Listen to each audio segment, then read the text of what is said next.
Sudan's military has dissolved civilian rule, arrested political leaders and declared a state of emergency. Gen. Abdel Fattah Burhan, who had been heading a joint council with civilian leaders, blamed political infighting. Protesters have taken to the streets of the capital, Khartoum, and there are reports of gunfire.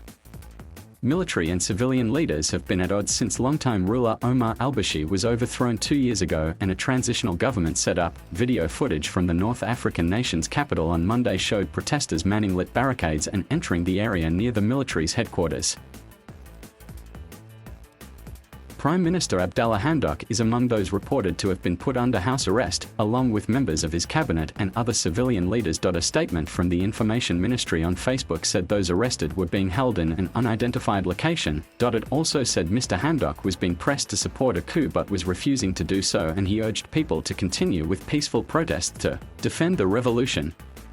Gen. Burhan has been heading the Sovereign Council, part of a power-sharing arrangement between military and civilian leaders. In a televised address, he said infighting between politicians, ambition and incitement to violence had forced him to act to protect the safety of the nation. He said Sudan was still committed to international accords and the transition to civilian rule, with elections planned for July 2023.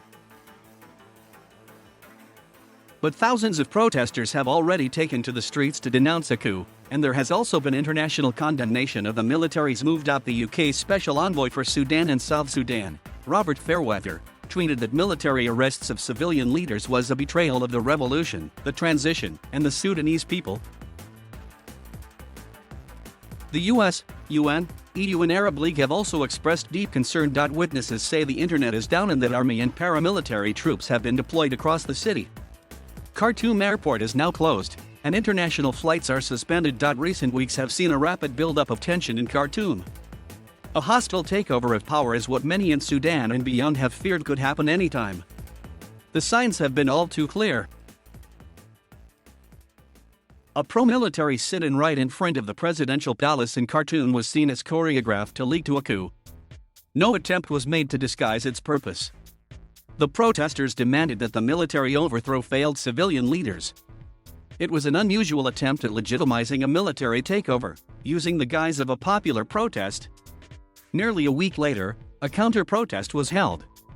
This time, huge crowds came out in support of the civilian government. With more protests called by pro-democracy groups to counter a military coup, Sudan could be set for yet another period of showdown between the armed forces and the people. The country has made huge strides in normalizing ties with the West and unlocking much-needed funding streams.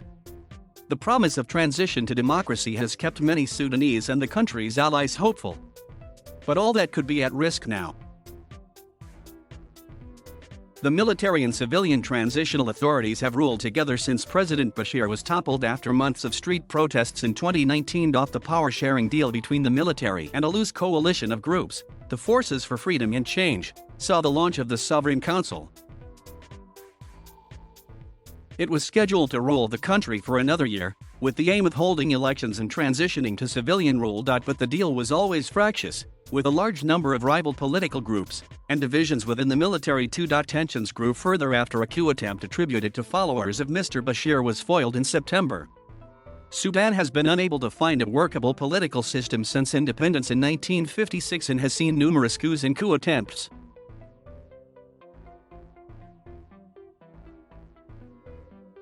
Thank you for watching. Please subscribe.